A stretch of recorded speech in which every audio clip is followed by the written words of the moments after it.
I had some Substack drama going recently. There's this Substack that I like called Homo Cognitans, and they wrote a comment this morning that said, I'm 29, and my advice to the youth in their 20s is to take risks. You know, you can start a business with zero money and zero experience. And, you know, the people in the comment section were cheering that on. But I disagree. So here's why. First of all, I don't believe in the notion that you can, like, start a business with zero experience and zero money and be able to make a living off it within the time frame that you need to be able to make a living off of it. You know, Substack is free and it takes no experience to start up a Substack. I have a Substack. I have 0 paid subscribers. I have like maybe like 1 or 2 subscribers that are free. And it's been weeks. It's been like a month since then. So you know how long it's going to take to grow my Substack or my YouTube channel to the point where I can actually make money off of it to live? It'll probably never happen. I'll be lucky if I make any money off of any of these platforms. Okay?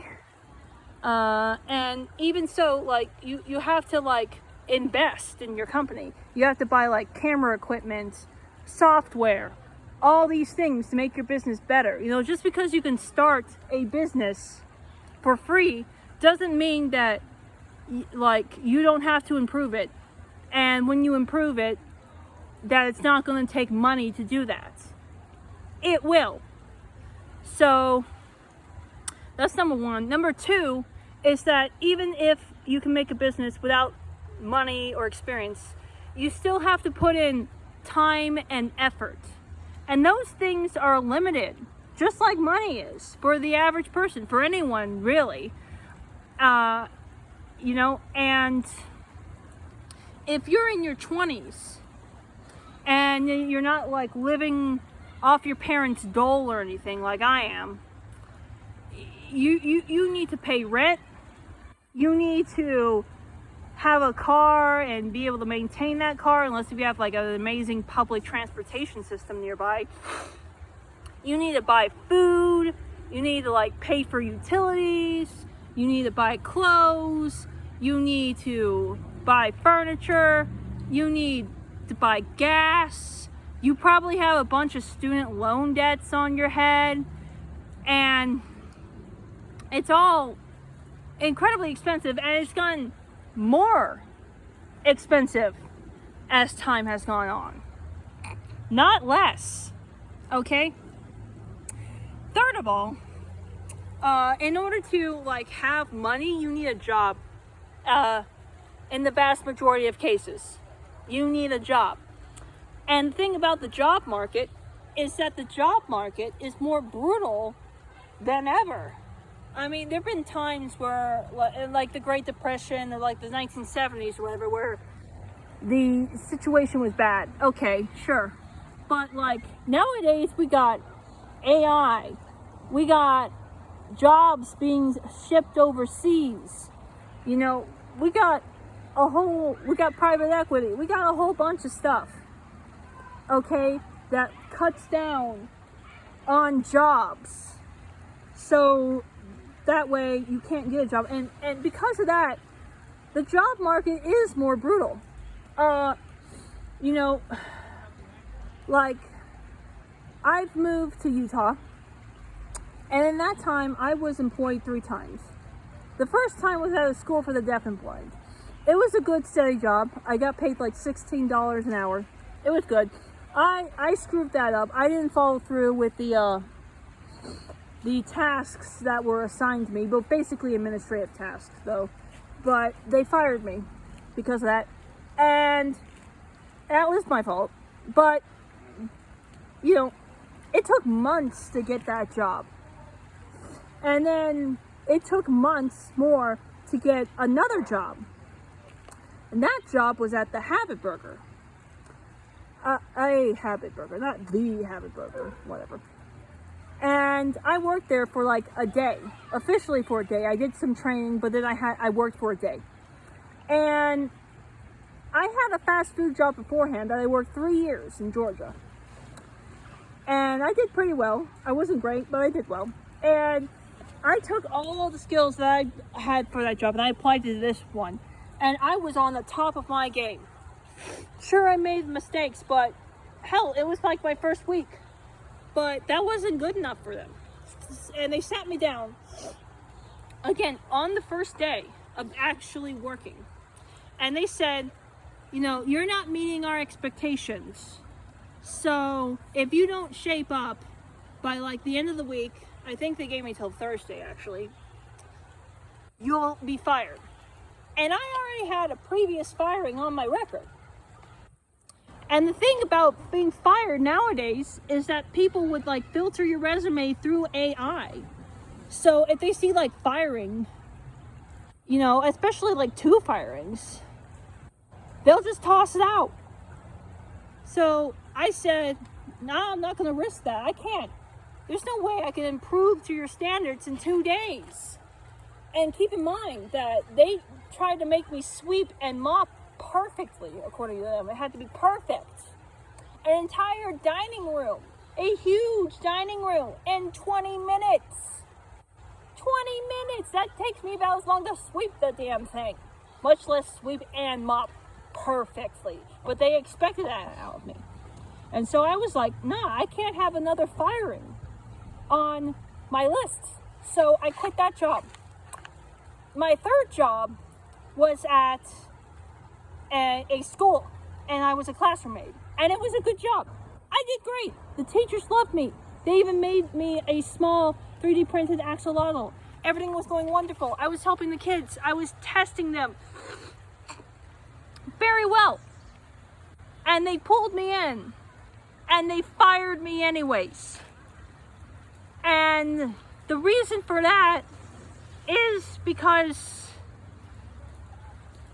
I probably had a job coach. It's probably because I had a job coach that's why they fired me, because I had a job coach at the time. I still do.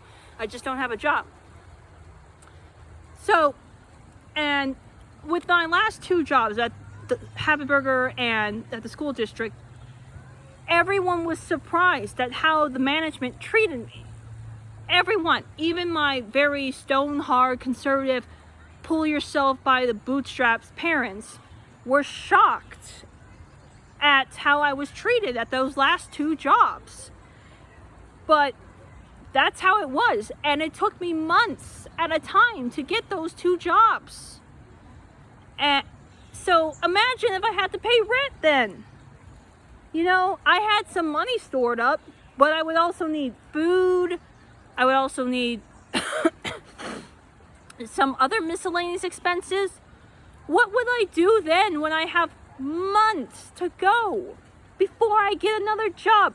Apply for Medicaid or Social Security? I'm technically disabled, but in order to get that, there's a lot of requirements. And there's just no jobs. This video might run out. Hold on a second. Okay, so no, it's not. Last time whatever. Point is that there are no jobs. And I consider myself a hard worker. I am a good worker. But they just didn't want me. They didn't want to train me. But the bills still kept coming in. And so that's what Homo cognizant is missing. Is that everything is worse now. The things that you need in life, you know, food, housing, a college education, medicine, everything is more expensive. And the jobs just aren't coming. And you want people in their 20s to take risks? Now, to be fair to him, I saw another comment that he made wherein he said that the risks that you gotta take are small risks, wherein if you win something, it's good, but if you lose something, it's not a big deal. But then I commented to him, it's not even a risk. You know, I guess technically it is, because you can still lose, but like what he's talking about, taking a business, doing a business, is a risk. Like, even if it's not money or experience that you need to start a business, it still takes time, still takes effort. All of that stuff can be a problem if you're working like just 2 jobs to keep a roof over your head in an economy that's increasingly squeezing workers that need those jobs. So here is my advice for what you need to do in your 20s. And all these things are going to cost money, but that's just how it is. So hopefully you got good grades in high school, because you're going to need it. The first thing you need to do is get a higher education. Now, this could be a trade job, but it could also be going to college, community college, or a fancy smashy 4-year college. Get a degree. Get a degree in a field that's marketable. So an MBA, right? An industrial engineering degree, or another engineering degree of some kind. A teaching degree. Teacher salaries are not worth crap, but they pay something. A degree in computer science and graphic design. Get a degree in a job that you know actually exists. That's in your skill range, right? So for me, I should have gone into like teaching. I should have gotten like a teaching degree and started doing in school, because that's what I ended up doing anyways. I ended up working at schools. So you need to do that. Okay, the second thing you need to do is, once you are in college, you need to get jobs while you are in college. Like, even if it's like fast food, and it could be on campus. That's most likely where you're going to get a job. Get a job while you're on campus, okay? Work that job, make money, and join clubs. Join at least 1 or 2 clubs, because that's also going to need to be going on your resume. And get an internship. Get an internship in the field that you're going to do. Or an apprenticeship, or something. Get something in that field, okay? Then, once you are out, ideally you should probably do your best to get a job lined up before you leave.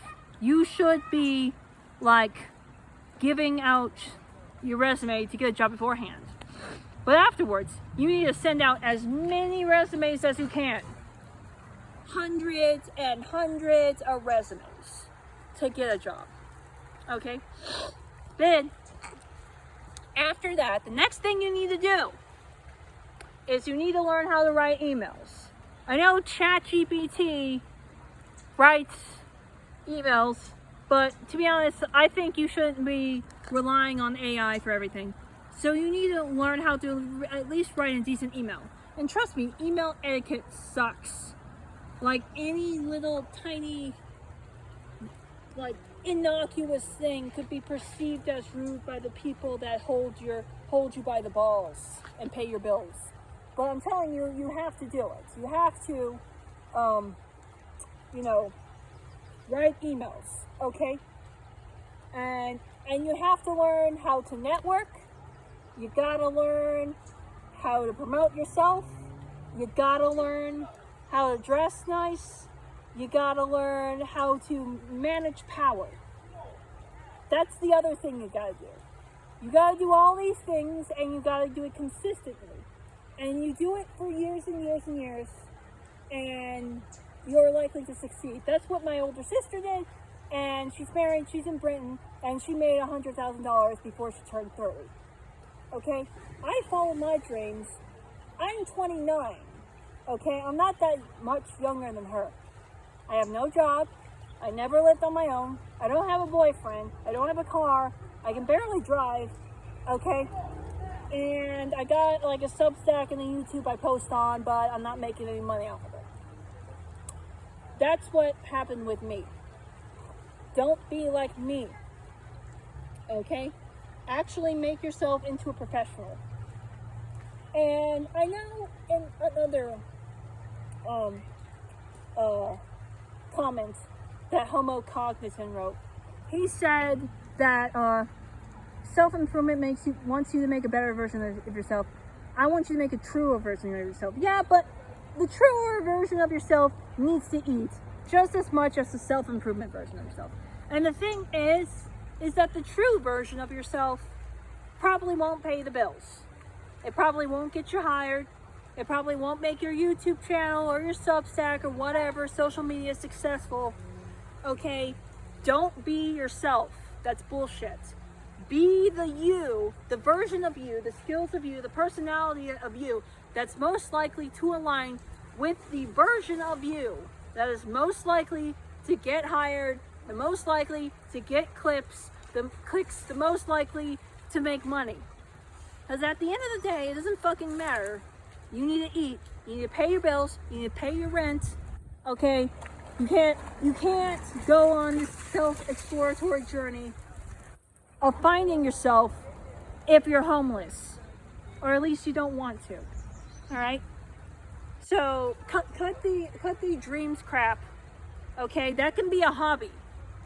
But you need to get serious and you need to get a fucking job. Okay, thanks for watching.